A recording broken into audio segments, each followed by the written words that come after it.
Welcome to this explainer. Today, we're going to explore how a simple bowl of traditional food might just hold the absolute alchemical secrets of the universe. We are unpacking a massive 50-year multidisciplinary framework that literally attempts to unite hard science, ancient philosophy, and global intellectual property into one interconnected cosmic blueprint.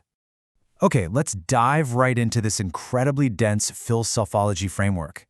It's fascinating because it brilliantly illustrates how ancient culinary practices map directly onto complex global systems.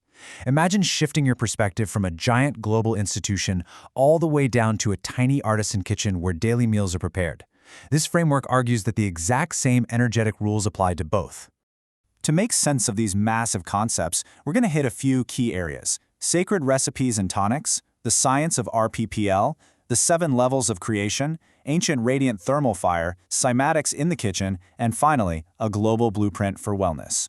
Section 1. Sacred Recipes and Tonics, the Power of Traditional Mixtures. Let's ground ourselves first in the sensory world of artisan sweet dishes. For ages, farmer and labor communities have relied on specific traditional foods as core nutritional streams. One of the most ancient is a sacred mixture combining daisy khand, which is traditional sugar, with daisy ghee. To this they add black pepper, because the pepper harmonizes perfectly with the ghee. When you add things like Sukha Mewa, dry fruits, specifically almonds, you create variations like sacred Sukha dry fruit prasad and panjiri. Often, elements like rock salt, pashasha, and a touch of meetha soda or baking soda are included. Taken with warm water, milk, or tea, this hits what the framework calls the 7 Philfo atomism product levels and the 5 vortex product variations. What's really brilliant is how this living recipe adapts. For example, when dealing with headaches, traditional practitioners swap out standard black pepper for buri kali mirch, a gray-colored pepper. Mixed with variable ratios of desi khand or even mishri rock candy and ground almonds, it creates a highly specialized sacred powder. Now, quick pause, we are definitely not making any medical claims here. Always consult a qualified doctor for health advice, but it is absolutely remarkable to see how world artisan communities have utilized this as an evidence-based product system for generations. Section 2. The science of RPPL. Validating traditional knowledge. So how do these ancient kitchen practices translate into formal science? This is where we introduce RPPL, or Recognition of Prior Product Learning.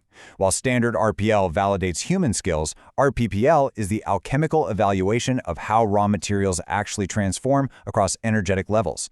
It turns the daily resilience and informal knowledge of marginalized farming communities into officially recognized evidence-based scientific assets, blending Philfo vortex atomism with something called reversible cymatics.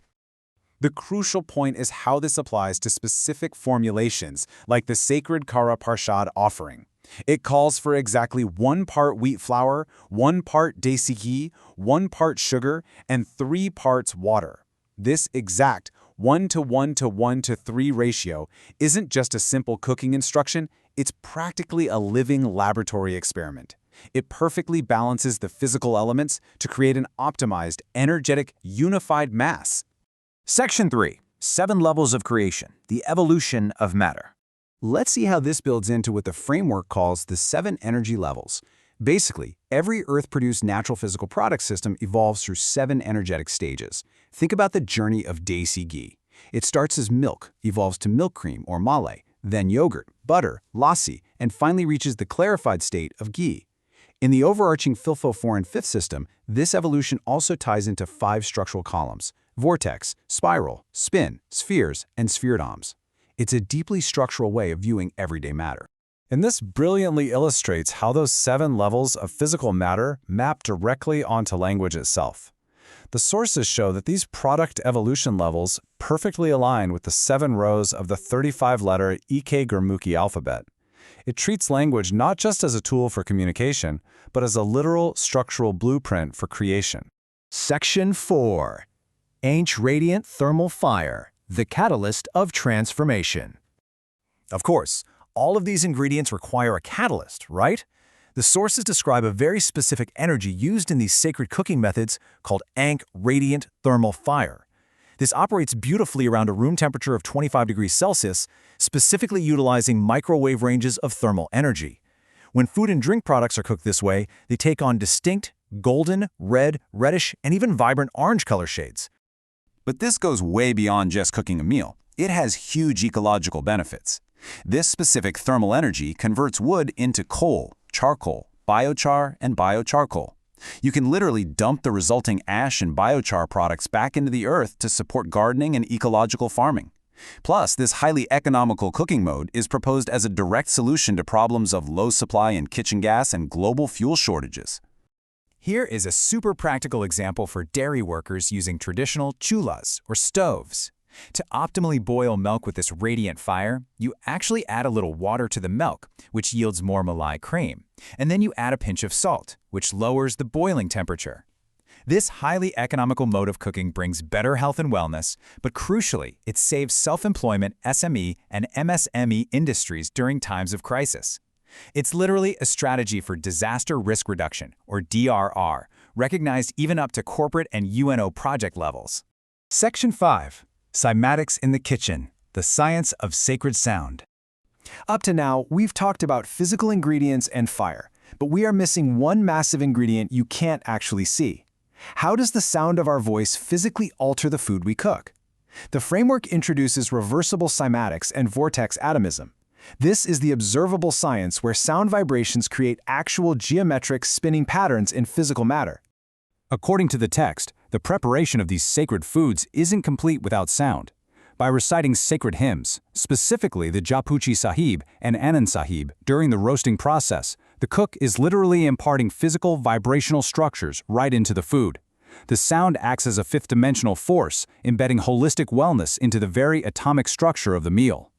Amazingly, the final ritual act of cutting the prashad with the Sri Sahib, the sacred knife, isn't just a nice ceremonial touch.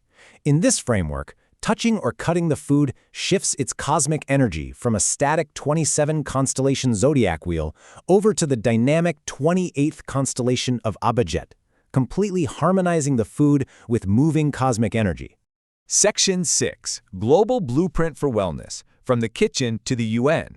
So how does this esoteric kitchen alchemy scale up to international law? It scales through formal institutional validation.